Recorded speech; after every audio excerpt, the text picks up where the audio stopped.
All right. That's enough messing around there. Hang on. Where's the right? There we go.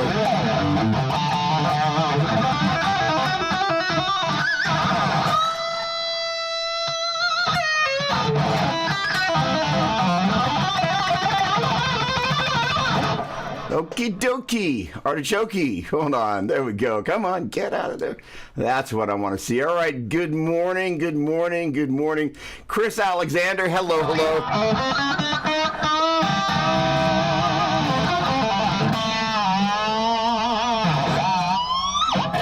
Nice to hear. It's a beautiful day there. Brenton, what's going on, my man? Good to see you. Hello, hello. Thanks for joining us. Heard you had a killer gig. Congratulations, my man. Jeff Hyatt. You all might enjoy some Nancy Griffin songs. I can relate to that.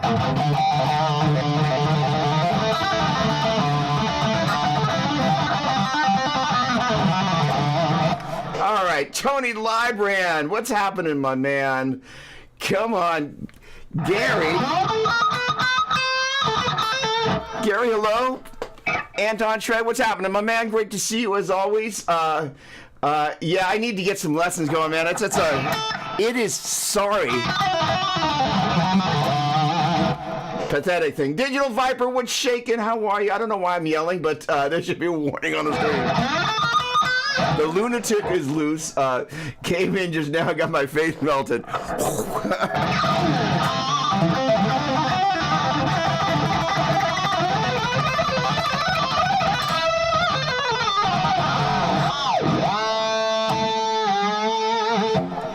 Okay. I'm on fire as usual. Thank you. Miguel, good morning, my friend. How are you? Buenos dias. All right. Albert, hey. I see the Tonics guy. Good morning.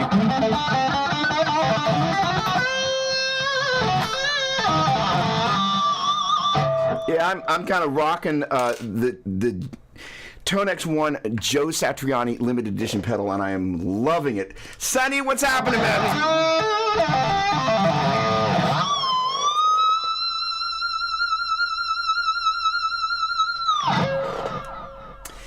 So Sonny came into the mix in the 80s, as actually did Anton Shred. But Sonny very kindly, he picked up one of the Gem 777s, or was it one of the RG? No, it was a Gem 77 because it had the handle, right? And he loaned it to me for a session. I literally played tracking for my old band, Captain Crunch. I was in the studio for 24 hours playing nonstop with his brand new guitar. Thank you very much, my friend. Paul Richard.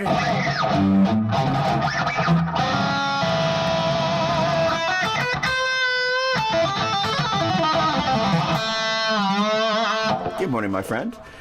Mike R. I take it that's Mike Rand with a new login. You're normally kind of green there. Hang on a second. I've got Pro Tools yelling at me. All right. Thank you very much. You can stop doing that. All right. Terry, hello. Good morning. Great to see you. I saw you pop up on a comment. Thank you very much. Always appreciate the kind words. I am attempting to get my social media life together here. And gosh darn it, people taking the time to listen and comment actually matters a great deal. So thank you very much for that. And it always helps to be in tune. So I'm going to do a little bit of that. Wait. Gary Brower's there. Wait. Hold on a second. Gary... Wait. But hold on a second. Where are you, Anton Shred? Because I thought Gary is in, I thought he's in New Orleans. Straighten me out.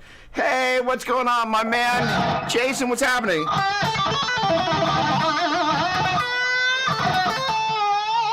Bonjour. David Blood, hello. Hey, Bay Area rock and roll in the mix. Great to see you. Hello. Welcome. Kevin, what's going on, my man? I saw some. Right, we have a mutual friend that's going through. Our buddy Jimmy. For those of us who have pets, and we're going to get into the pinky thing in just a moment, but there's a little life stuff. Our buddy Jimmy Arsenault, who you see coming in here, I think one of his kitty cats is on the way out. And for those of us who have pets, we understand that they become not extended family members; they become close family members. They kind of see sometimes more of us than are those that we're most closely related to by marriage or otherwise. So in any case. Kevin, I saw that you know our mutual buddy Jimmy Arsenault, a dear friend, and in any case, he's going through a little bit of a tough time. So, in any case, Jimmy, our thoughts, hearts, and prayers are going out to you. So hang in there. Yes, this is Mike Rand. All right, he's watching. I guess I said it on my screen. Gary Brower is watching you. Uh-oh, now the pressure is on.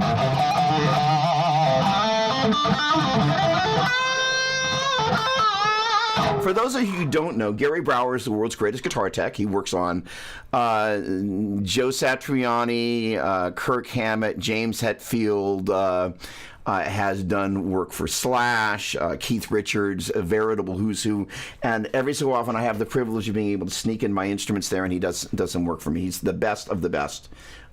Yes, Jimmy is the best, and he loves his furry friends. Okay, so as I promised in the title today, Pinky. So it's an interesting thing. You know, I am in the midst of developing course curriculum, and this is not a like, oh, go buy my course curriculum. That's not the message here. But I'm kind of attempting to kind of figure out a bunch of things about my own playing, and most importantly, as it relates to today, your playing. And so there's a certain amount, you know, I remember when I first was given the minor pentatonic scale, it was a shape. And I don't think it necessarily even occurred to me to use the pinky, because I remember, you know, my earliest guitar teacher. Where can I bring that down from? I'm going to bring that down from right here. But, you know, the idea is for a good part of my playing development, the pinky was not something that, you know, I really kind of spent a lot of time working with. But as I've kind of continued to evolve as a guitar player, first of all, one of the first places I think we learned to play the pinky is on that sort of stuff, and all of a sudden the first time you kind of go, oh my word, my pinky sucketh, right? So the idea is we really want to make sure that we get that pinky up and running. Pentatonic is one of the first places that we get things going. Oh, awesome. Yes, he is phenomenal. Yes, we do. Okay, so what I want to do is, first of all, I want to kind of address a couple of things about the pinky, and I also want to address something here that's going to be an ongoing conversation topic. It's an interesting thing. Many people play the guitar on their left leg, and a number of people play the guitar over on their right leg, and they have a tendency to do a little bit of this. Actually, that's an even better place. If you happen to have your guitar handy, or may I suggest that you get it, because we're going to hopefully be using it today. I want you to sit with the guitar on your left leg, and I want you to kind of support, if you will, the neck by where it meets the body there, and then just kind of, with your right hand, just kind of have it against kind of where the strap peg is, etc. If it's kind of there, just in the center of the body, just kind of lift up the guitar like that. And you can kind of feel, if you kind of go left, you kind of go right, that the guitar, when it's sitting on your left leg like that, it's pretty much centered. Now, if you move it over here, I want you to notice what happens to this muscle right there. Is that all of a sudden you're like, oh, there's tension there. And a big part of playing fast is all about, ideally, looseness with the right hand and the left hand, and honestly the shoulders, the whole thing. And there is a tendency, the more we speed up, you know, to kind of clamp down, and ideally we want to actually be working on the opposite of this. So I have come up with an exercise that some of you will love me for, and the rest will hate me for.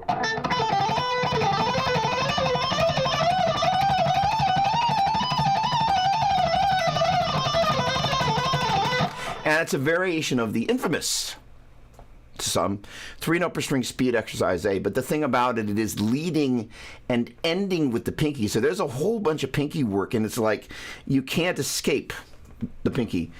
I had, you know, my favorite thing. Eric, good morning, my friend. Great to see you. Thanks again for your kind comments and suggestions, as always. But the deal is that, most of us, myself included, practice towards the things that we're good at, towards the things that we want to master. But if we're really brutally honest, we have a tendency to back away from the things that we're like, oh, that puts me up against something that technically is really challenging. And I don't mean the overall technique. I mean like, oh, leading with my pinky. Oh, I'm not good at that, and that doesn't feel good. So let me go back to this other thing that I'm working on. Come on, see a raise of hands. So the deal is, as I've been working, and the great part is that I'm finally, and me and said metronome app, no, not that one, there we go, thank you.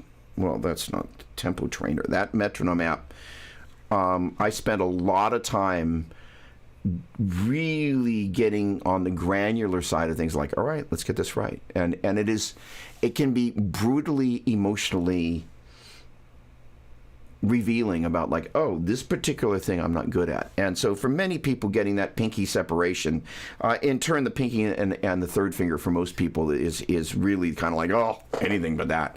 But being able to lead with the pinky is a great thing to be able to do, because then you're able to start your phrases from the pinky without reservation, without hesitation. That is to say, most of us, if we're really brutally honest, kind of start from the bottom, and we have a tendency to kind of move up. We very rarely move from the top down.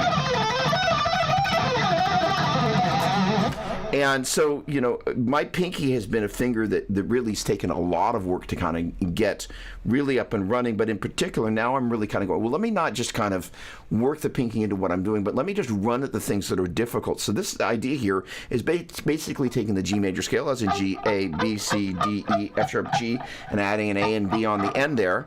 Another way to think of that is basically 2 holes and a half, 3 holes and a half, and then we're looping those last whole steps there on the back end. Now, for those of us that get modally crazy, who wants to suggest a mode name there for me? Somebody give me a mode.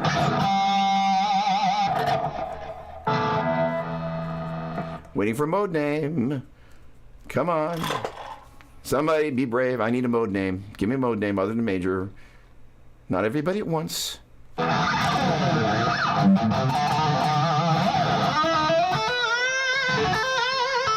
I'll just noodle until then. Come on, give me a mode name.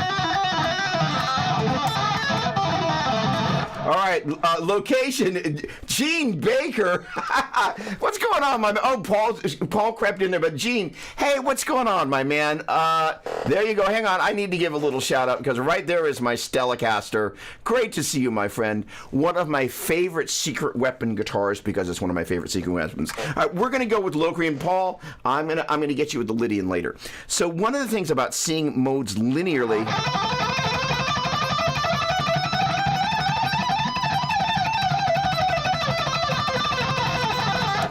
is being able to kind of see the display, if you will, of the notes. And one of the important tells when you begin to switch between different modes linearly is seeing what I call the double-double. That is to say, if we look at the first 3 notes of the major scale, we get a single double. That is to say, that's 1 whole to 2, 2 whole to 3. Then we get a whole half whole. Then there's our double, and another double, hence the double. And so where that basically happens as at basically the 4, 5, 6 and the 5, 6, 7. And so the deal is being able to track where you are in the scale. Visually, it's kind of a thing to hang on to when you're looking at stuff going by really quickly. Now, there are another couple of things at work here that I'm going to run through, because there's an intersection of different ways of looking at things, that the collection of which is a huge help. Now, if the key of G major is G, A, B, C, D, E, F sharp, G, and we think of that as 1, 2, 3, 4, 5, 6, 7, 1, the Locrian mode is a 1, flat 2, flat 3, 4, flat 5, flat 6, flat 7, 1. And that, as opposed to going G, A, B, C, D, E, F sharp, G, becomes G, A flat, B flat, C, D flat, E flat, F, G. And being able to recognize, let's see if we can have some fun. So I'm basically switching between major, G, A, B, and Locrian G, A flat, B flat, and then major A, B, C, Locrian A flat, B flat, C, and then major B, C, D, and then Locrian B flat, C, D flat, so on and so forth. The ability to toggle between those gives us a couple of different ways to do this. Getting back to this double-double thing, as you're kind of playing the major, it's falling right there and right there. And as you play the Locrian mode, it's falling right there. So once you kind of get comfortable where that is, it gives you this visual cue of where you are inside the order. That is to say, if you know where the double-double is, right? I guess the next double is going to be a single double. Now you could, say, well, why don't I just see where the single double is? But the thing is that technically, when you've got a single double, you don't know whether it's that lone double between the 1, 2, and 3, the double between the 4, 5, and 6, or the double between the 5, 6, and 7. But this guy, and conversely, if we looked at the 1, 2, and 3, and thought about the 7, 1, and 2, well, that's kind of the same as that. And we thought about this guy, it's kind of the same as in terms of the sequence. So the double-double is a good way to see things. So with Locrian, basically Locrian flat 2, flat 3, 4, flat 5, flat 6, flat 7, 1. So you can see where that falls in this place. So to Paul's comment, Lydian 2, 3, sharp 4, 5, 6, 7, 1. 1, 7, 6, 5, sharp 4, 3, 2, 1. Well, guess what? That's where it falls between the 1, 2, and 3. I should be leading with my pinky, but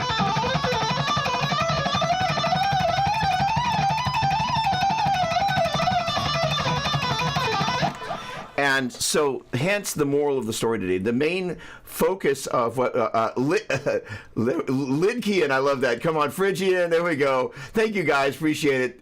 Good morning, John. Locrian is the everybody's like, Luis, buenos dias. Pinky is super important. Awesome. Okay.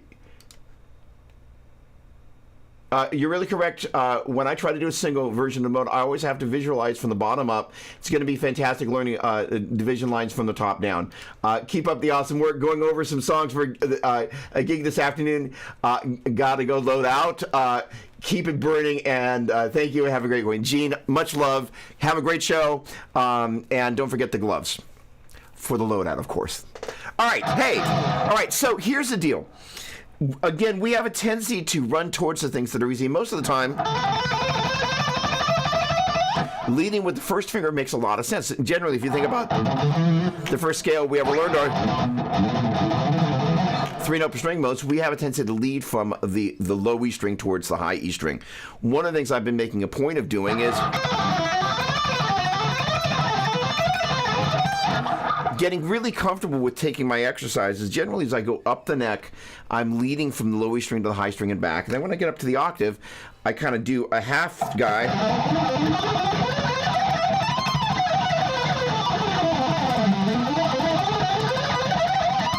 That being the half guy, and then I lead from the top down.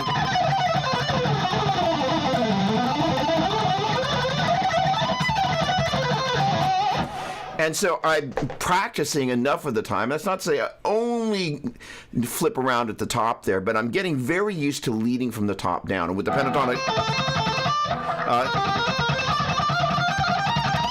that's basically the minor pentatonic.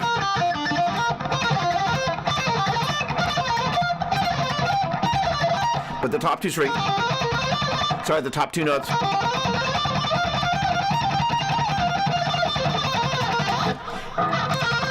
There it is. But let's get back to the topic at hand. So we're going to start with the key of G major, and you're welcome to do any mode. But the idea is,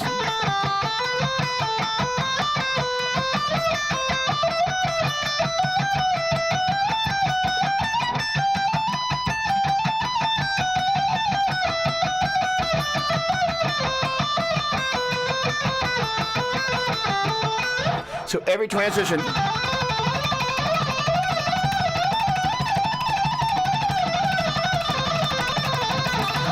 is leading. Hold on. There we go. Got to get that last one. There we go. So everything is leading, ending with the pinky and leading with the pinky for the next note. So you got... And for some folks, that's going to be hard. My suggestion would be to work these in foursies.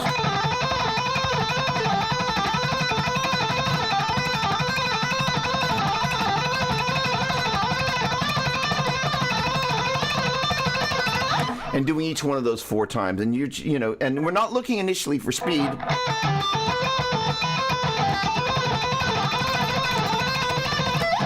But nothing wrong with a little speed.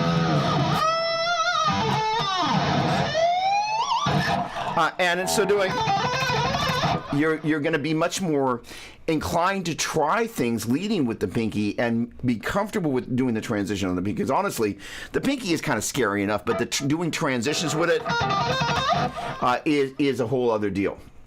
All right. Now, my buddy, Chris Alexander, always sends through some great questions. So hang on. I need to do the appropriate call out here.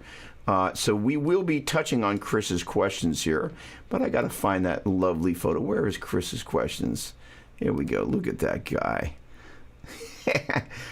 And we'll get to some current events in a moment. First of all, does anybody have any questions before we continue on a range of topics?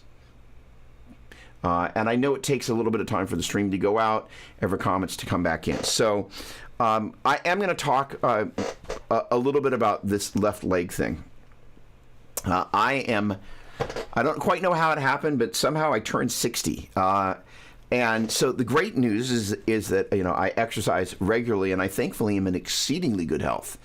I had a hernia operation from lifting a 412 cabinet. Imagine that. The guy with an obscene number of 412 cabinets got a hernia lifting one. Knucklehead. But of all the ways to get a hernia, there are worse ways to do it. In any case, a minute ago I was talking about this left leg thing. This is super, super important. As you're getting older, this tension here is something that will ultimately have a cumulative effect. So I'm really, you know, I'm thinking about the next 20 years of my career, as crazy as that sounds. So the left leg thing, the idea is that you're kind of bringing your hands up to the instrument. Now, here's the deal. There are a number of players that are comfortable sitting like that and standing kind of more like that than like this. And some really esteemed players. But if you kind of go back to Andres Segovia, you'll see he was always a left leg classical person. Now, interestingly enough, Paco de Lucia, so I've been doing a little bit of research on this. Paco was a leg crosser and sat like this. Now, the interesting thing about that is he had really good access to the top of the neck there. Now, my guess is, being a highly skilled, and obviously rest in peace, brilliant flamenco player. My guess is that there's a school of flamenco that is leg crossover, and that's the deal. The other deal is that I'm probably very close to making a little video about practice essentials, and this little guy here, for many of us, is a great way. If you can take a look, and I've talked about this before, there's my stool here has a little ring, and that's how I kind of elevate my left leg. And where I practice in my bedroom, the bench is low enough that my leg is elevated and I don't have the guitar flopping down like this. But for many of us, this is a great vehicle, as I mentioned before, for my Flying V, where the lower bout of the instrument, the distance between where it sits here and the strings is smaller, so it has a tendency to sit more like that. Not only more like that, it sits lower on my body, and it's changed the way my right hand hits the string. So I actually put this over on the right side for that. And actually, once you kind of get in the habit of putting that on the right side, it's actually really nice. But the idea of being really loose, if you're looking for speed... By the way, I'm going to give you another variation on this guy. So initially, we were just basically going 3, 2, 1, 1, 2, 3. So let me give you a couple of other variations. One is you can do it as eighth notes. Sorry, excuse me, eighth note triplets one time and 16th note triplets twice.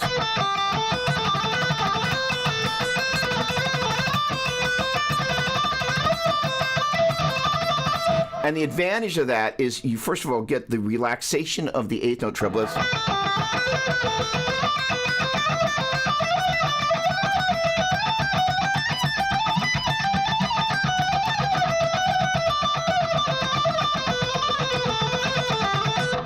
But you also then get the feeling of baking, if you will. If we thought about this as cookie dough, and this is cookies, we're going from the dough to the cookie.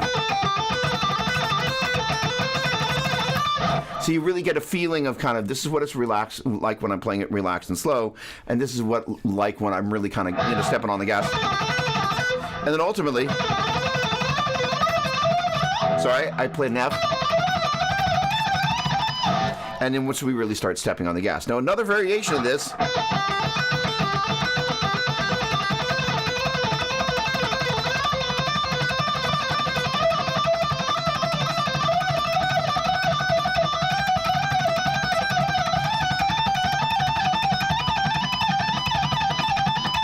Sorry.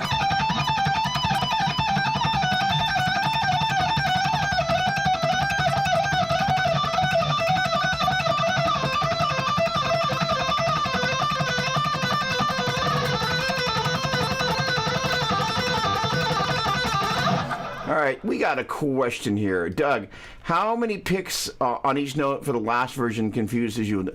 No problem. So the deal is literally it's da da da da da da da da da da da da. I'm really glad you asked that. Thank you very much. And I appreciate you having the cojones. And if you don't know what cojones are, well, now you do. So to ask. So these guys start off as eighth note trebles. So that's 1, 2, 3, 2, 2, 3, 3, 2, 3, 4, 2, 3. Then 1, 2, 3, 4, 5, 6, 2, 2, 3, 4, 5, 6, 3, 2, 3, 4, 5, 6, 4, 2, 3, 4, 5, 6. As in 1, 2, 3, 2, 2, 3, 3, 2, 3, 4, 2, 3. And 1, 2, 3, 4, 5, 6, 2, 2, 3, 4, 5, 6, 3, 2, 3, 4, 5, 6, 3. 1, 2, 3, 4, 5, 6, 2, 2, 3, 4, 5, 6, 3, 2, 3, 4, 5, 6, 4, 2, 3, 4, 5, 6. So it's always, in this case, groupings of 3. And we're basically taking 3 notes down and 3 notes up. And then our transition. Now, one thing you might want to do there, just to kind of get that rhythm.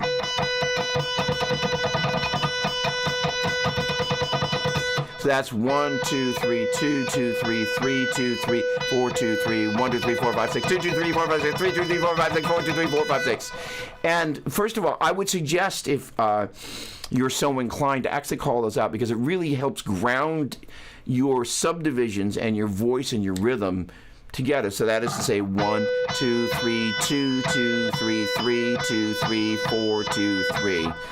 And just for pictures, you can go 1, 2, 3, 2, 2, 3, 3, 2, 3, 4. Hold on. 1, 2, 3, 2, 2, 3, 3, 2, 3, 4, 2, 3, 1, 2, 3, 2, 2, 3, 3, 2, 3, 4, 2, 3, 3, 2, 3, or I says 4, 2, 3, whatever number I got to. Hold on. 1, 2, 3, 2, 2, 3, 3, 2, 3, 1, 2, 3, 2, 2, 3, 3, 2, 3, 4, 2, 3, 2, 3, 4, 2, 3, 4. Now I'm going to put a, hold on. 1, 2, 3, 2, 2, 3, 3, 2, 3, 4, 2. Right. 1, 2, 1, 2, 3, 2, 2, 3, 3, 2, 3, 4, 3, 2. Right. Okay. Hold on. 1, 2, 3, 2, 2, 3, 3, 2, 3, 4, 2, 3, 4, 2, 4, 3, 2, 1, 2, 3, 1, 2, 3, 2, 2, 3, 3, 2, 3, 4, 2, 3, or whatever it was. So basically, I was playing 1 and then 2 notes, and then 3 notes, and then 4 notes, and then 5, and then 6. I guess I should have a break.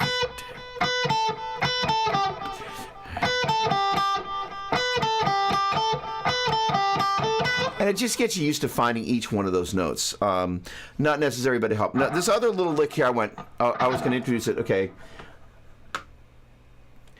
So this is where calling out the subdivisions is such a huge help.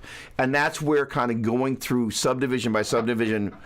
Let's just say you were just going 1, 2, 3, 2, 2, 3, 3, 2, 3, 4, 2, 3, 1, 2, 3, 2, 2, 3, 3, 2, 3, 4, 2, 3, 1, 2, 3, 2, 2, 3, 3, 2, 3, 4, 2, 3.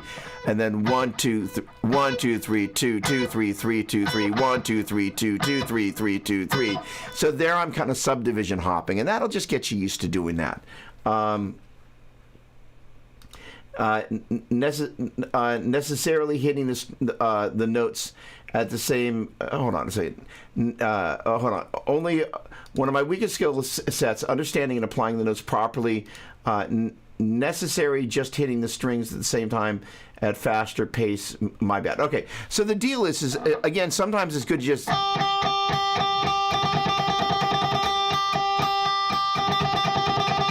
And that's where this 1, 2, 3, 2, 2, 3, 3, 2, 3, 4, 2, 3 bit gets good, because if we can kind of go 1, 2, 3, 2, 2, 3, 1, 2, 3, 2, 2, 3.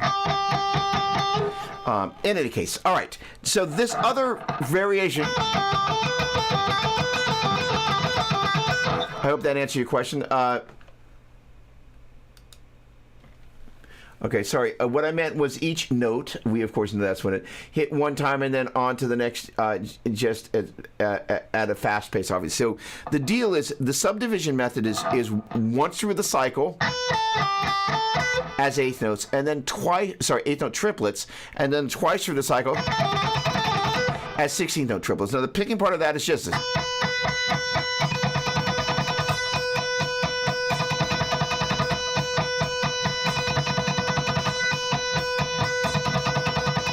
And you might actually do that.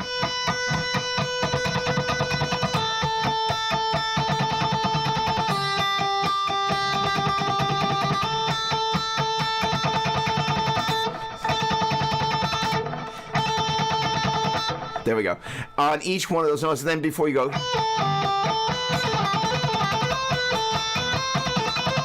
All right, so this other variation is down, up, down, up, down, down, down, up. Down, up, down, up, down, down, down, up. And that's kind of like a famous Doppler sequence.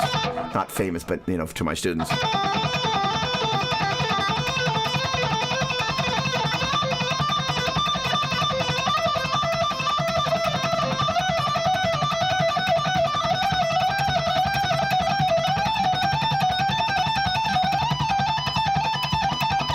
Repeat it.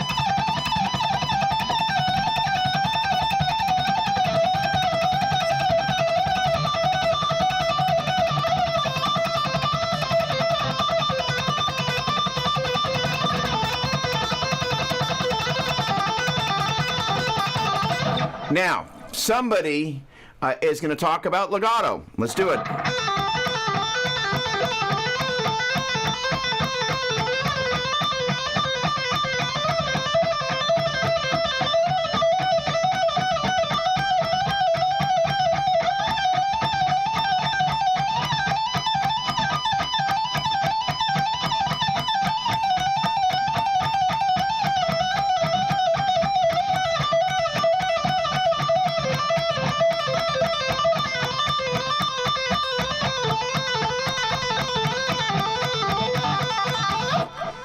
Well, there you go. All right. I'm going to take a quick moment, and we're going to jump over to Chris's questions, because we are. What a lovely guy this guy is. All right, here we go. So, Chris, like myself, is, amongst other pieces of gear, fall in love with Tonex. I'm just playing through this one box.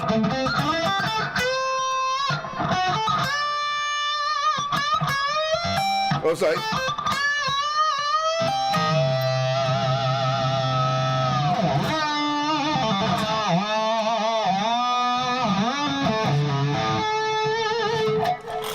It's like $200 and some change. Literally, there's nothing else on but that box.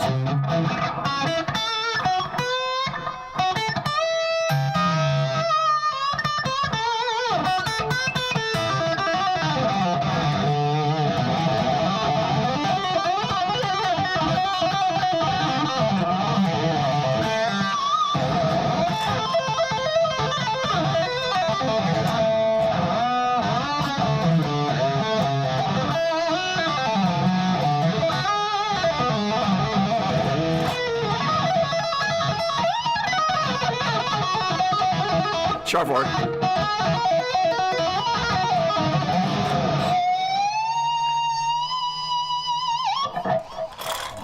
Stupidly good. All right. Mentioned before that the Tonex pedal comes loaded with 28 amps from Joe's collection. Yes, it do. Are all 28 captures stored in the pedal? It's a great question. So this pedal here storeth 20 presets. And the way Tonex works, by the way, if you don't have one of these, let me just say, just go get one. They're just shockingly good. And there's a right.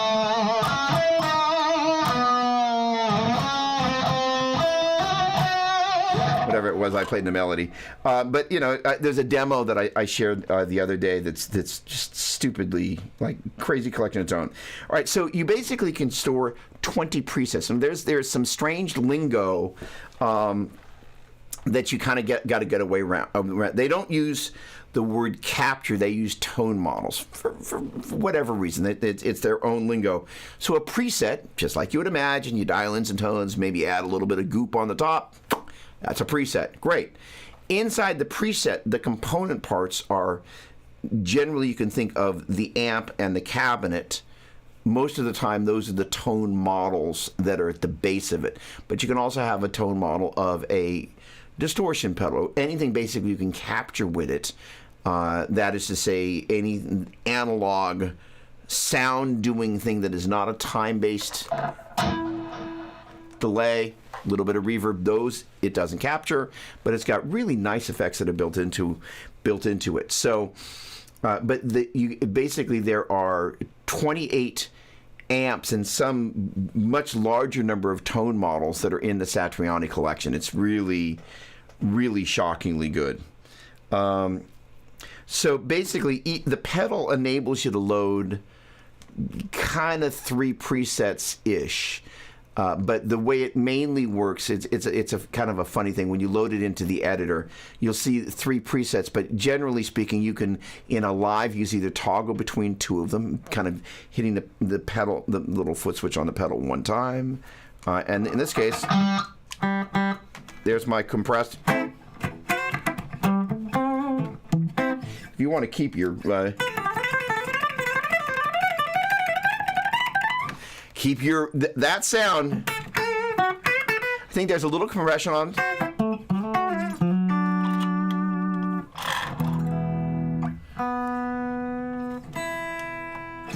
But the idea, it ain't giving me a lot of love on that in a good way. I'm in the number 1 position, going down to number.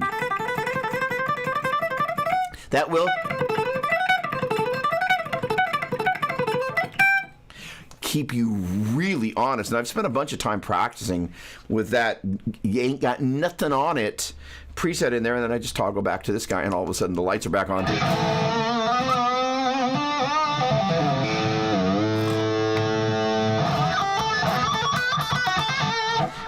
Have I captured anything with the Tonex pedal products yet? I have not. And then the political question that I love that he asked, I kind of enjoy dancing around these. How do you think Tonex stacks up against Quad Cortex and Kemper? And we can add Helix into the mix of that. So the interesting thing is, as I look around the room, no surprise, Helix, Kemper, there's the other Tonex, the Mini Cortex is hiding there, Quad Cortex is in its box, and Helix floors upstairs in the Helix backpack. So all of these units are awesome. And sooner than later, Anton Shred, with pleasure, my friend. That's why we're here, to protect and to serve. But each one of the units kind of has its own little magic. The thing about this thing, it's $200 and some change. I'm just like, it sounds...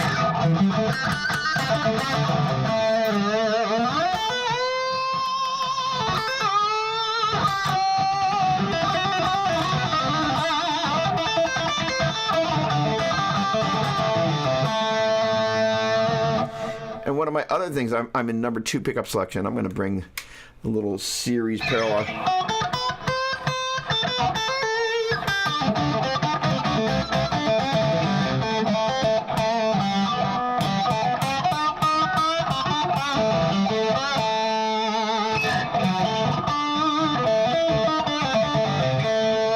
Bring the parallel switch back down.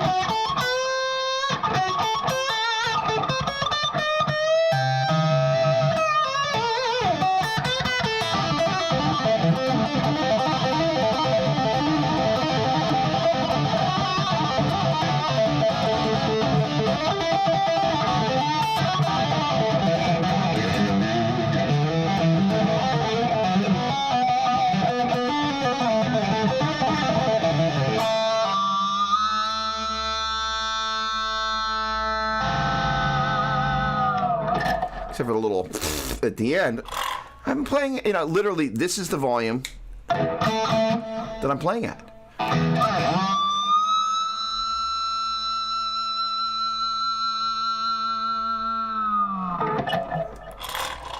The hell? I was pointing out that the user can only have a few at a time and will have to be connected to computers, the editor, to change other tones. So yes, that is. So one of the things I'm begging my friends at Tonex to do is to send me 2 more of these boxes. And I can use the Tonex pedal, as this is called. And that and one other, but the goal is I really just want to use 3 of the little pedals and create a little mini Tonex reg. The one at the end is basically my time-based effects, reverb and delay, and I'll be able to toggle between 2 different presets there. Then use one in the middle, that's the amp, and then use the first one, which will be the ability to use some sort of stomp or some sort of other tone model, but 2 presets there that kind of controlling what's going into the front end of that, or maybe just using the ability to use it for just time-based effects, like modulation or compression going into that. So basically, it's a 3 pedal board, which is kind of crazy, but it's a thing, right? And I think so. I just want to get my hands on that. So one's not enough. And yes, so you can only basically load between 2. You can either toggle between 2 sounds or turn it basically in bypass mode where it turns on or off. And when it's off, you still get just the clean sound of the guitar coming through. But you're not able to cycle through all those sounds in real time. You need to use the editor to be able to do that. And there is a kind of some settings on the face of the pedal where you can kind of cycle through the sounds. But you're not able to kind of do it in real time in a gig sort of setting.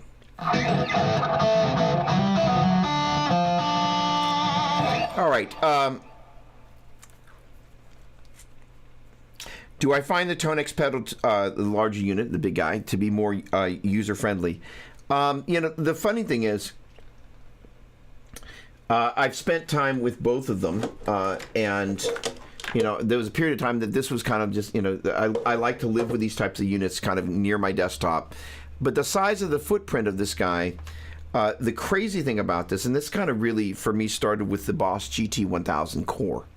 Where these companies are getting good at being able to take the guts in a larger unit and pack it into a much smaller unit. Although there's more controls on the face of the Tonex pedal, so you can kind of tweak things in real time. The ability to have that much tone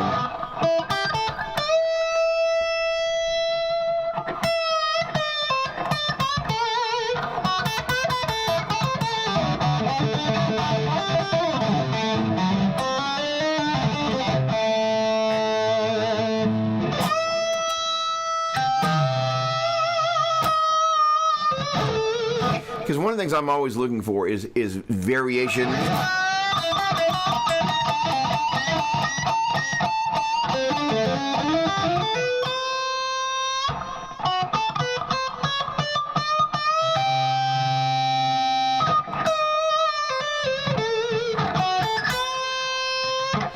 With pick stroke.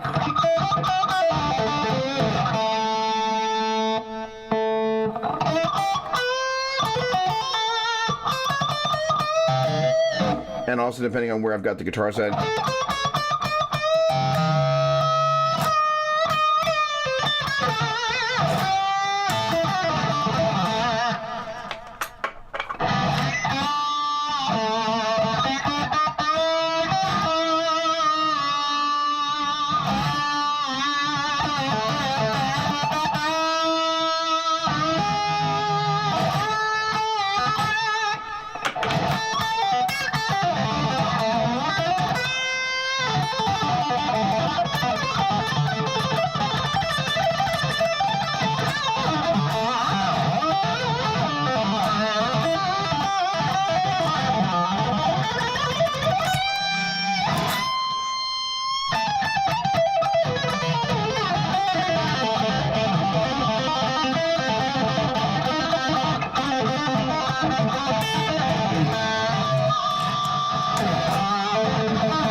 kind of had one of that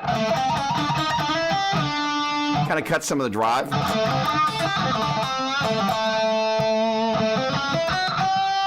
It gives you a little bit more.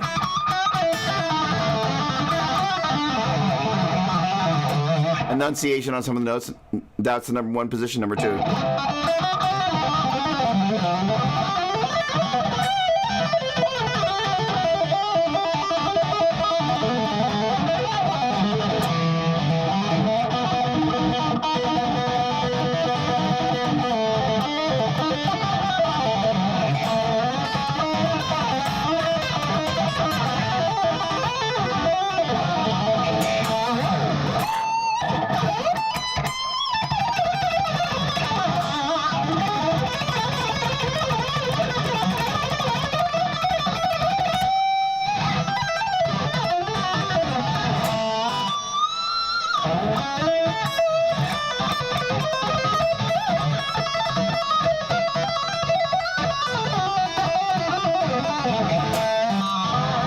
And even when it's kind of with a little bit more dialed back, it just still got enough.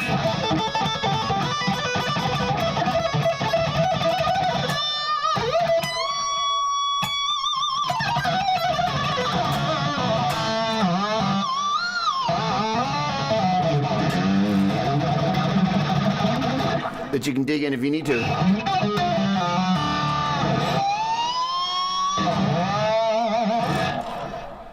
Let's see here.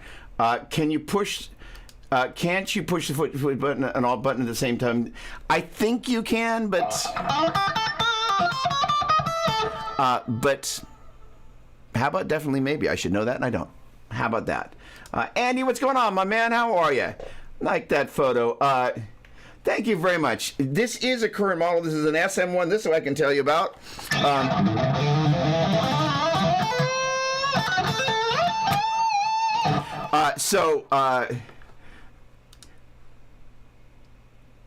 Oh, we got a double. Okay, there we go. So interestingly enough, I'm historically not a big fan of neck through body guitars. I traditionally, we're going to take a left-hand turn here. Hang on, let's just do one thing real quick. We've missed something important here, so let's just take a quick moment. There we go. Okay. Cheers, but first, coffee. Let me know where you're coming from, what you're drinking. All right, first of all, Andy, Andrew. Hello. So, a couple of things about guitars. There are a number of things about this instrument that are not typical of kind of my most typical things, but at the same time, it's part of why I fall in love with it. Is that, you know, if I find that the older I've gotten, two things happen. One, you experience crafts experience-based opinions, which are the best sort of opinions as opposed to non-experience-based opinions. And you find what you like and what you don't like. Traditionally, I like the sound of a bolt-on neck or a kind of a set neck. And so neck through bodies, I've always, the way the sound kind of moves through the neck and the body, I've never really enjoyed that sound. And it is a little bit different than a set neck, as one that's glued in place, and then one that's bolted on. So when this guitar showed up, I kind of like, oh, okay. All right. And I started playing. I'm like, oh, I love this guitar.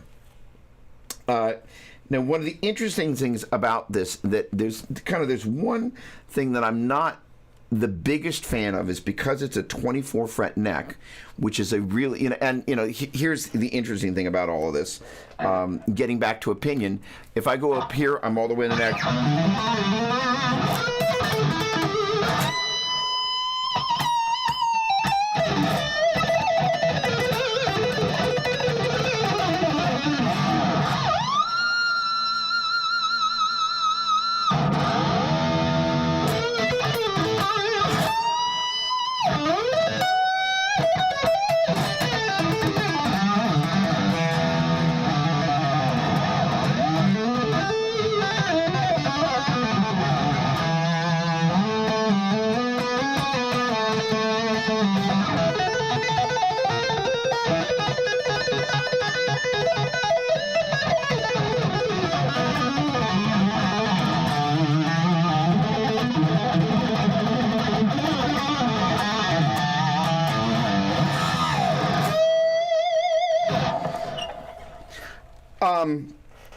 My biggest complaint about 24 fret necks is that they displace the neckmost coil in your traditional stratoid instrument, where traditionally the neckmost coil usually resides pretty much smack underneath where the 24th fret would be.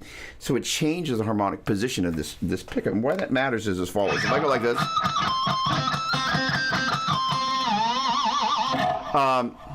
Oh, congratulations, Michael. Hey, awesome, awesome, awesome. Congratulations. Love that photo, my man. Awesome, and thank you. So the thing is that it changes that location. For most of us that kind of, either grew up playing strats or, grew up listening to people who play strats, that location, and the reason I did this little pick squeal thing,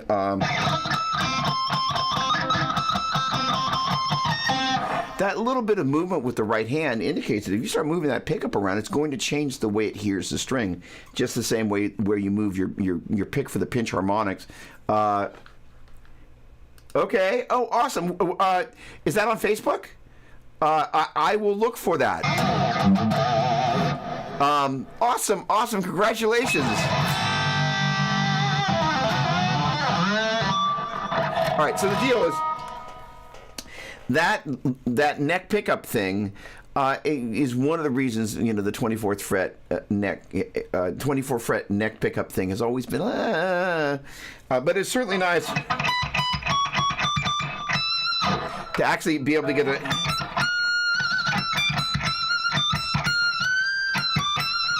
Have some extra notes. Who doesn't need more notes, So the other thing about it, and we talked about this last week, I love a bound neck. I really discovered on a Strat, not, but on some sort of most other instruments, I really like the feel of the binding on the edge of the neck. It's a tactile thing that's super important. It's got the stock Floyd. I am thankfully a Floyd Rose endorser, which is really kind of strange. The funny thing is for those of us that are a little, as they would say, long in the tooth. Okay, awesome. Can you put that link in the chat here? Yeah, do that for me, please. But the deal is that there was an ad for those of us long in the tooth, and that refers to the fact that your gums start to recede. But where all these famous Kramer players are it looks like it was shot at some baseball field. It's basically it's a huge who's who of rock and roll. I think the Bon Jovi guys and these pretty much everybody. So this is kind of, if you will, a big callback to that '80s kind of shredder guitar, and no surprise, it shreds. But it's also got this really beautiful top on it. I love this. It's got a 5-way switch. And I'm actually in days past I was a much bigger fan of the neck pickup being a humbucker, because all the things that you can kind of do. As much as I just said, blah blah blah, the single coil in the neck needs to be under the 24th fret. I always found that I need to tune a little bit. I always found that if I had a humbucker in the bridge on a Super Strat, I found that the neck coil could sound a little small comparatively to the bridge, and I always felt, especially in a live setting, that the neck pickup kind of disappeared. But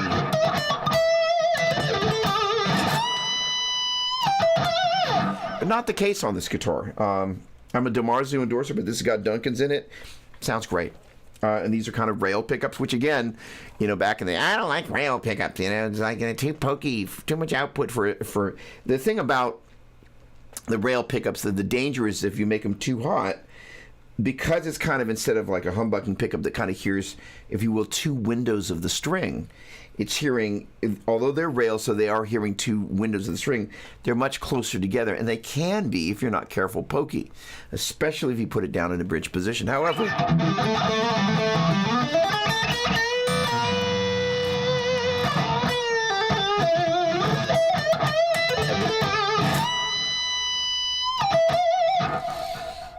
love that. And so, and again, I'm a big fan of the 5-way switch.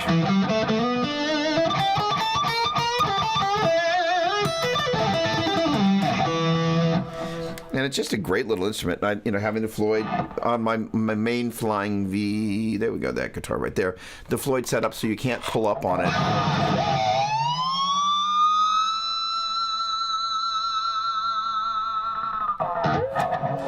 and it just, it does all these great things. It's an interesting, some people, it's an interesting thing for those of us that are old school Floyd players. This is a screw-in bar. Basically, there's no threading here. The top mount there, if you will. What's going to happen if I do this? Hang on. Flirting with disaster, but I kind of enjoy doing that. Let's get over here. Let's get over here and see what happens on our C camera. There we go. If you take a look at this guy right here, you can kind of see that that's threaded. So when the bar sits in there, the bar goes in like that, and then it threads down like that. The challenge is as you kind of move the bar, and this was, oh, there we go, now we're all the way down. As you move the bar, and the more you tighten it, wait for it, the tighter it is. And then you loosen it up if you want it a little floppy, but then you do get a little bar fart. But the other thing that happens when you got it tight, one of the things that happens is sometimes when you bring it down like that, bring it back up actually starts to loosen it up. But that's not nearly as bad as what would happen with the old style, where they had the kind of what you call the pancake washer on the bottom side of the bridge there. And you'd have a kind of a, I think it's a 9mm wrench, and you would kind of have to push the bar up like this, and you bring the wrench in and tighten up the washer, the nut that kind of kept tighten up the nut. There we go. It's because you're going that way, and then it would loosen up, and so you kind of went through this whole rigmarole. So it's much more convenient to be able to adjust that from the top. It does loosen up a little bit, and it does create a little bar noise, but that's just kind of one of the things that happens there. So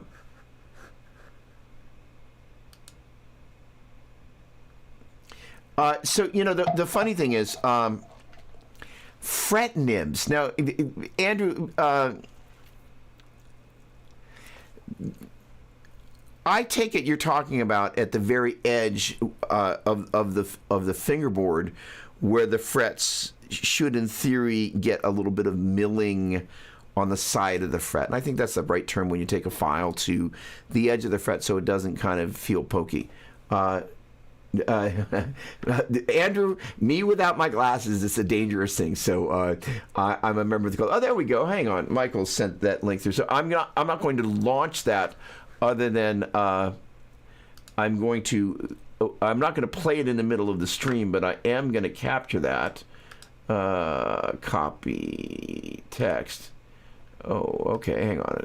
Visit link. All right. Hold on. No. Just chill. All right. There we go. Look at that. Hang on a second. Look at that. Hold on. I'm not going to play it, but I will. I do want to share this. So you know what? This is fun. I've never done this before. Hang on a second. Let's do. All right. Hold on. Let's go to. That's going to be Chrome, I think. So, Google Chrome, where is this? There we go. There we go. Hang on. Get that guy out of the way there. Look at that face. That's very cute. Congratulations, Michael. That's really cool. Awesome. All right. Gosh darn it.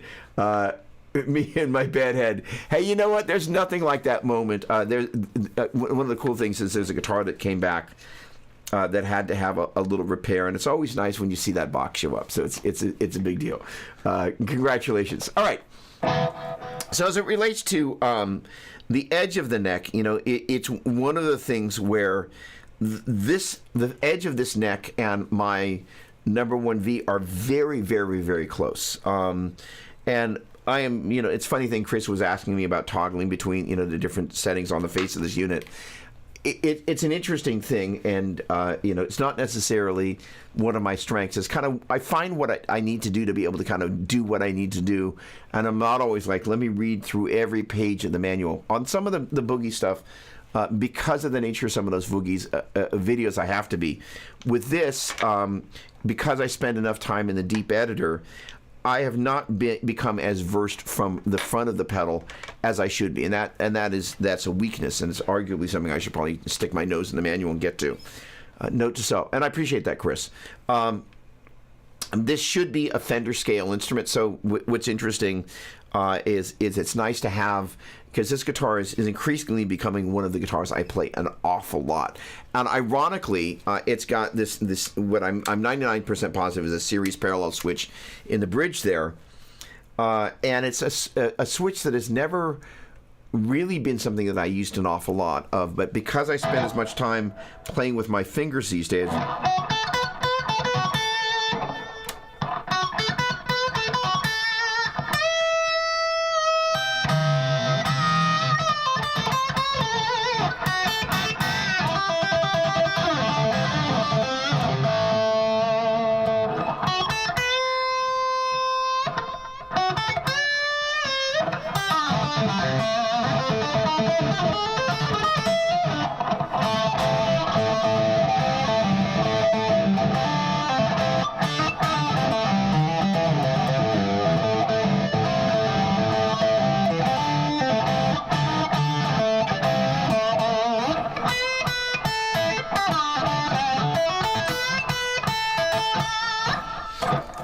Any case, that's all right. Hey, by the way, I am looking for some input here, so let me just take a quick look. First of all the folks that are here, thanks for hanging out with me on your Saturday. Really appreciate it. So I'm thinking about two very important things in my world, and any feedback would be great. This right here, the disc is in the CD player. Is the first album, and as it turns out, this album is not on Spotify. So as I'm kind of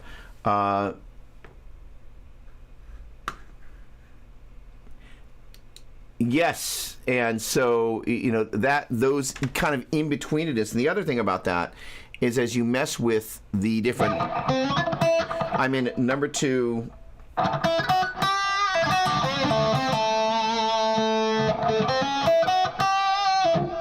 And you toggle the switch.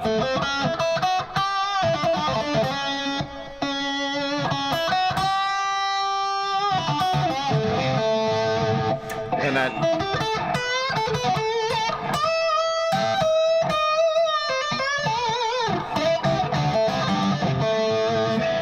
I'm gonna play a little bit. Hang on a second. Let's bring the track in for just a second here. I'm gonna jump back. I'll be back in a sec.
All right.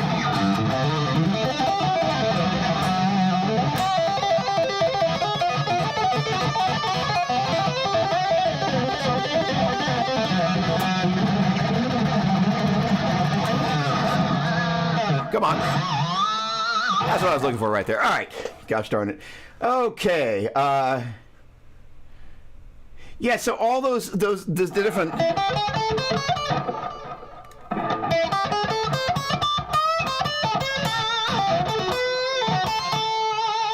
I have, one could say I've definitely bonded with this car because amongst other things, you can pull those kind of...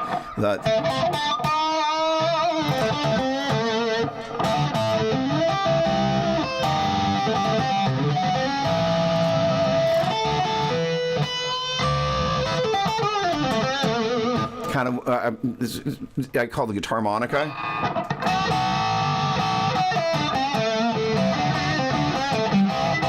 Really does a great job of that. Nandini, I'm late, but I made it. Worked on tax returns. Oh, so much fun most of the morning. Hello. Okay.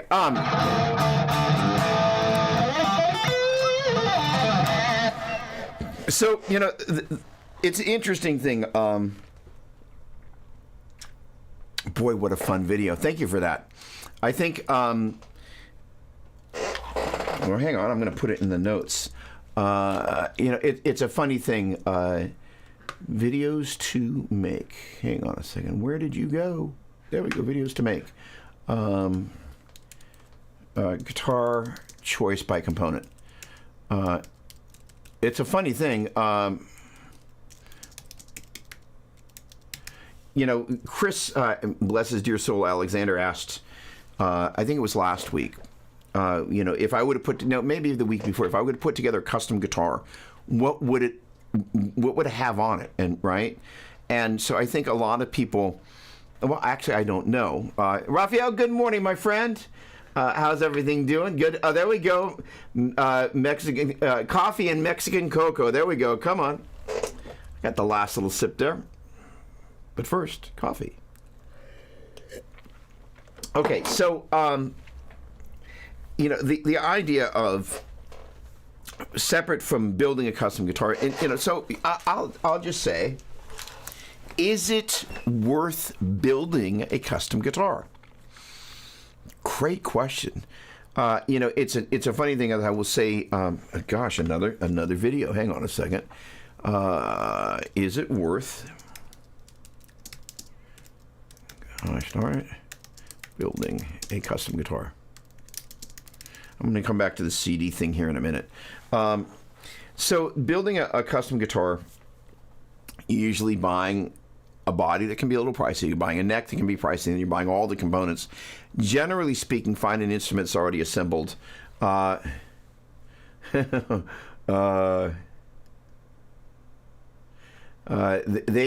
do get more complicated, gosh darn it. I leave that to the professionals. Now, so Michael, you're talking about building a custom guitar? Just curious. You know, so dollar for dollar. So I spent a fair amount of time on Craigslist just kind of watching what people are flipping and kind of, you know, keeping my hand on the pulse of kind of where gear is at.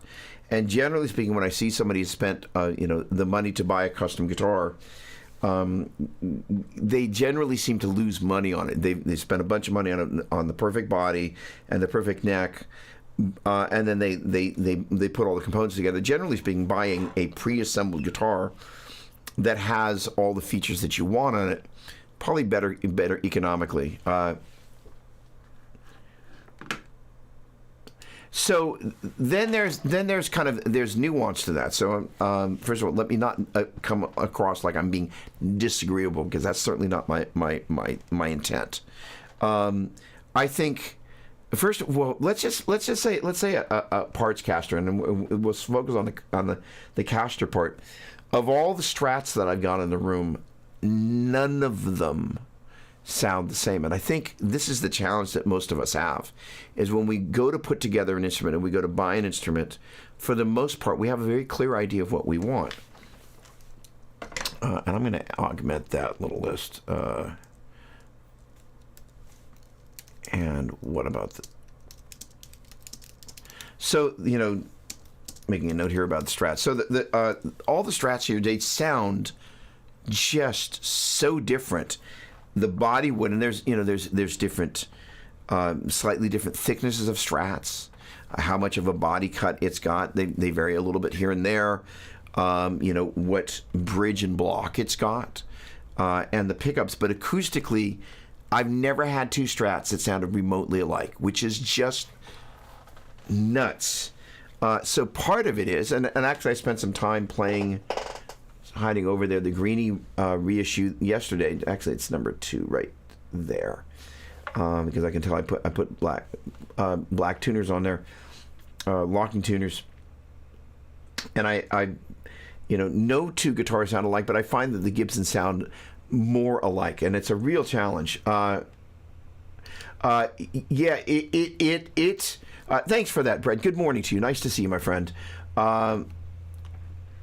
It is, and so I think the real question is that if you go into it knowing, it's like, look, if you're going to at whatever point flip the guitar, chances are you're not going to recoup it. But if you think about it as, let's say, a house in a neighborhood where the property values aren't going up, the money you put into the house, you may not necessarily get it coming back out.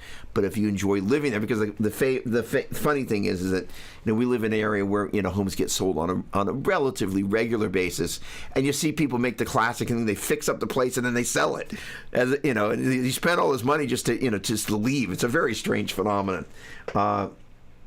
That's what. Okay, so I love that you brought that up. So, all right, that's what can be dangerous with artist models. You can spend a lot of money, have never played it, and then not like the feel of it. So many nowadays, by having played the instrument, for me, it's got to feel good in my hands. So, another video that's actually not physically on the list is that's on the list. I'm really glad you brought that up. Are artist instruments worth it? So there's a Majesty kindly on loan from the good folks at Ernie Ball Music Man. And the other thing is, I love this. What are your goals for the instrument? That Petrucci guitar, it's really interesting. And this is one of the luxuries of having a number of different instruments. But per this conversation, which we seem to have stumbled into in a really good way, we'll talk about this in a minute. But one of my favorite things, so there's an Yngwie signature Strat there, and it's got the DiMarzios before he left DiMarzio and went to... and possibly New York, although even New York, I was there the last time, and I kind of tried to find guitar stores, and it was really something. Nashville is probably another place that's good for that. But I'm not allowed to go to any of the vintage stores. I always go there with Melissa, and she's like, no, for good reason. But the Yngwie Strat, actually the funny thing is there's an Yngwie Strat, there is the Petrucci guitar, there is effectively, the Gary Moore Les Paul, and then there is the Marty Schwartz Epiphone. All of them are great guitars for their own very, very unique reasons. And the interesting of the bunch, the Marty Schwartz Epiphone ES335 is a phenomenal value. It's just a great instrument. It's got a nice bound neck. And honestly, it's better than a Gibson 335 that I bought. And then I traded, I think I talked about this, I traded it for a Fillmore 50 and a cabinet. It just, I didn't bond with it. And I got a chance to, found it on Craigslist, went out and played. I'm like, okay, this is good. I was like, I need to have one. But it's an interesting thing, once you live with different guitars, you kind of go, oh, what I bought it to do. Because at the ES335, there's a magic to those guitars that if you've ever seen Joe Bonamassa play live, it's not just clean tones. He played a show here in the Bay Area going on 10 years ago, and hands down, the best tone and solo of the night was on this beautiful ES. He came out and played, and I was like, and it's not like the 59 bursts that he's flipping through the entire night are suck in front of house, but that guitar, I was like, wow. It's just one of those things where it wasn't that it had really different bass or different treble, because one of the other things when you switch instruments, you're like, wow. some of the Les Pauls I've got, ironically, are very bright in the bridge position. And I have a tendency on a Les Paul, more often than not, to actually keep the bridge position tone control rolled off. At some point, I look forward to having the opportunity to talk gear with Mr. Bonamassa, God willing.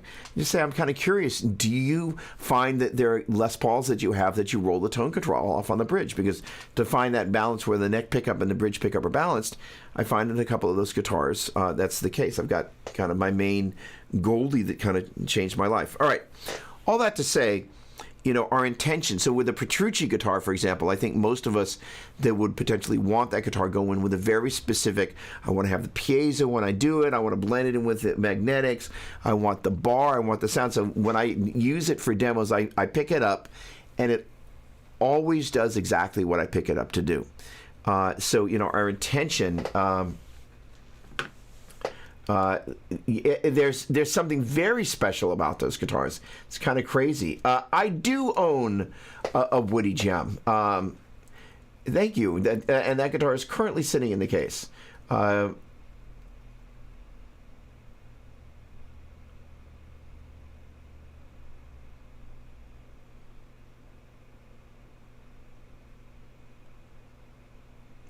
Okay, Michael.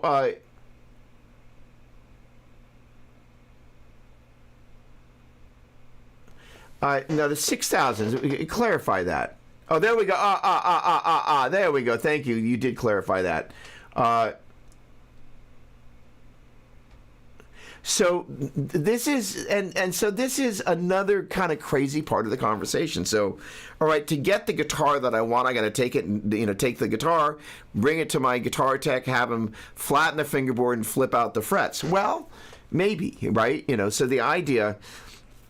Okay, so getting back to what I love about artist signature guitars is the Yngwie Strat, although it does take a minute. You know what? Hang on. I said I wasn't going to go over there today, but I'm going to do it because I'm going to. Come here, Yngwie. Now, I have no idea whether this is in tune-ish or not. And now I'm going to have to flip the cable here. So let me just do that. All right. You. And you. Okay.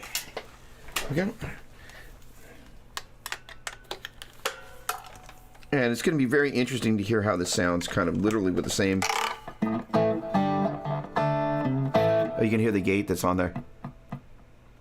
All right, let me go ahead and mute this, the mic here real quick. And I don't know what's going to happen, but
So the funny thing is that there are a number of things about this guitar that are not necessarily what I would put on a quote unquote signature guitar. Basically, that's it.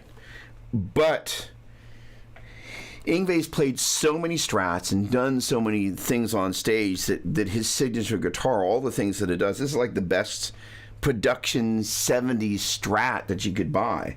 The DiMarzio pickups, there goes the pick, that are in there are great. And the tremolo actually stays pretty shockingly in tune. So, getting back to the Strat body thing, that's a little bit of a conundrum for so many of us. The difference in body cuts, the difference in wood, vintage of the wood. There's some that are alder, there's some that are ash. I'm not traditionally a C-cam. Here you go. Scalp fingerboard, that's not traditionally my thing, but at the same time there is a certain amount of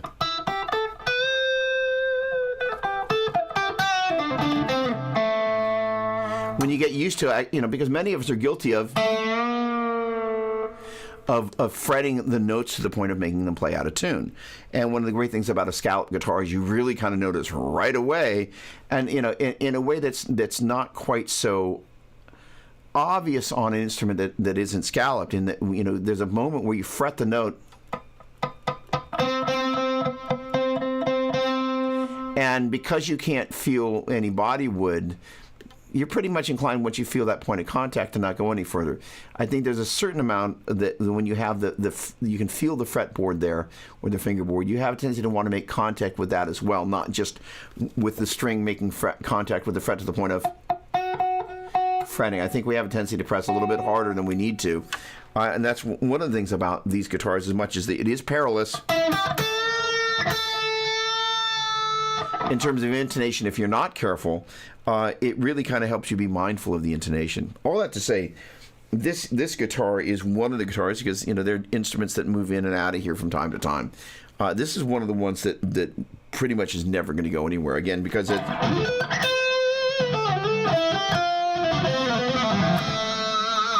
There, I'm in the neck position.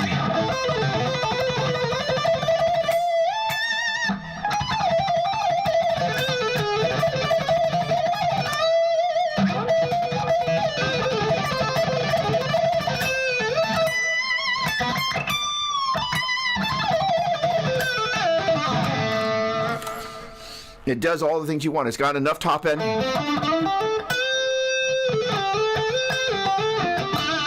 but enough body.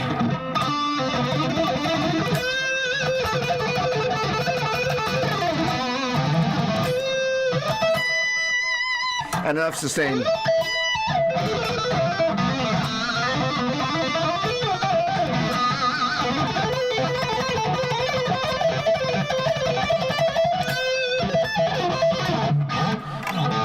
And enough fret meat to it that you're like, oh, kind of, you can get in underneath there, And so, again, that whole thing, Michael, that you talked about, is like, how big do we really want the frets? I think my kind of fret is the 6100 and 6105s. There you go. And here's the thing is that, there are, well, thanks, Michael. I'll take that. So this is, hey, Tom Atkins, what's going on? It's a funny thing. Straight out of, what is Serotown? Oh, Serotonin. Straight out of Serotonin, got it.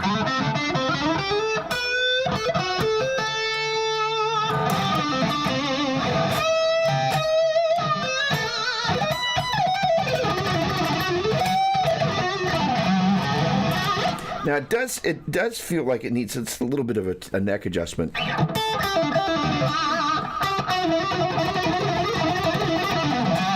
But I won't say that I love them, but I won't say that I dislike them either. It's just kind of a thing where you kind of go, okay. The thing about this guitar that I actually love is it makes me be a different player, right? Not the, like, imitation Yngwie, like, I threw in a little bit there, but you kind of have to.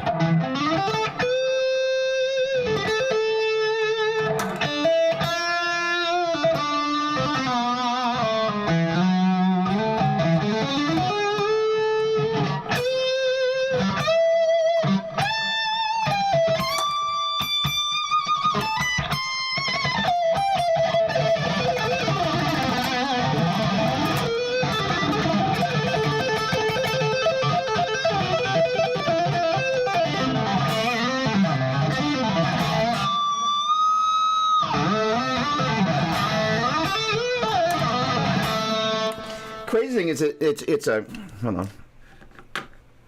It's a 6-screw bridge, but gosh darn it, it stays in tune pretty darn well. All right, all that to say,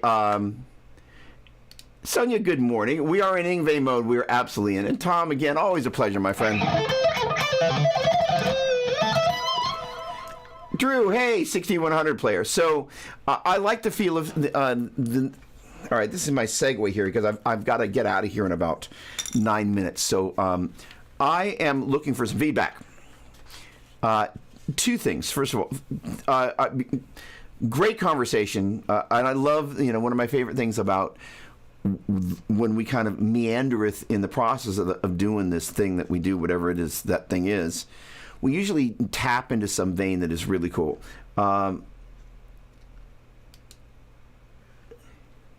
Richie Solo on Burn is the ultimate Strat Marshall tone.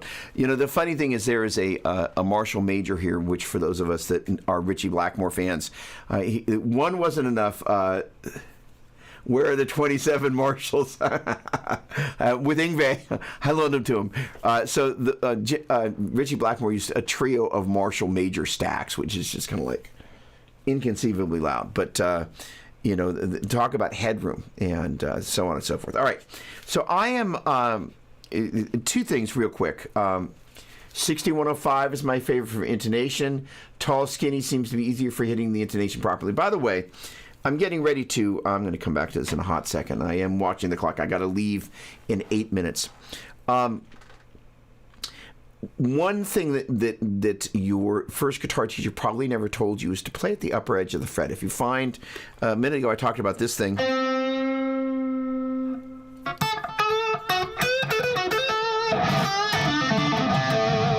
That you've got an intonation issue that's not this.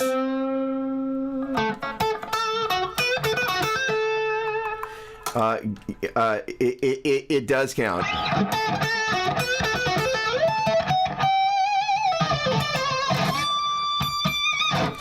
This needs a little bit of an adjustment here and there. But the thing is that if you're not careful and you play in the middle of the fret as opposed to the upper edge of the fret, you can have, and you're not really conscious of only fretting to the point where the note makes contact with the fret and then rings. And again, that's one of the things about playing with an actual non-scalloped fingerboard is you have a tendency to push the string down a little bit further where the tactile sense is to go, oh, finger, string, feeling fingerboard as opposed to finger, string, feeling the string fret against the neck. Matter of fact, I would suggest you spend a little bit of time doing this because literally you only want to provide enough pressure that the string frets. That's it. Anything further than that, you'll be playing, as you just heard there, a little bit out of tune. And so the advantage of playing at the upper edge of the fret, it's much harder, even with the same pressure. Well, let's take a look at the B cam. Come here. Even with the same pressure. Hello, plastic bag.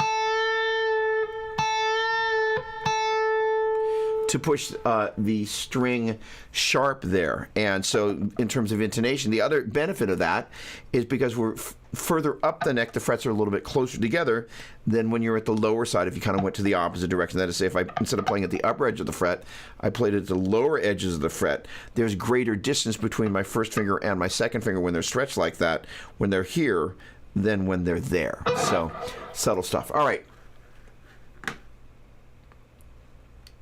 I saw that. I haven't seen it yet. I should say I saw the thumbnail. All right, so here's the deal. Ladies and gentlemen, I'm going to be embracing your help, a request for your help. So in the process of preparing to release... Andrew, thank you. What a pleasure. Thank you. No, this is we're rubbing shoulders talking about gear, and it's fun. And thanks for kind of getting me to pull this guitar kind of out of the rack there. It's always interesting. And sorry, let me just close up on the the concept of signature artist guitars.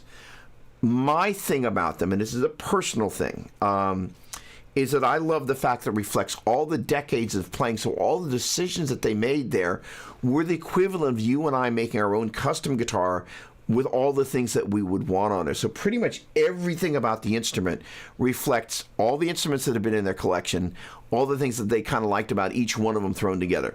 The Petrucci guitar, I'm going to repost a couple of clips that I've done in demos, and it is just a phenomenal instrument across a range of things, but there are specific things that I've reached for it, that it's the only guitar that does those things, especially that kind of John Petrucci jangly, chorusy chord thing. There's no guitar in here that does that. That's that not only better, but as well. All right, so I am re-releasing my first album. Why am I doing that? Well, it was never on Spotify. But the deal is I am taking this very cool, very intense Spotify 6 months training with a guy named Manifest. He's out of Canada. He's got 130 million streams on Spotify. And if you're going to study Spotify with somebody who actually does that. So one of the conversation, I was getting ready to upload the entire album because it's actually not on Spotify. And I was like, let me save that for kind of our weekly call.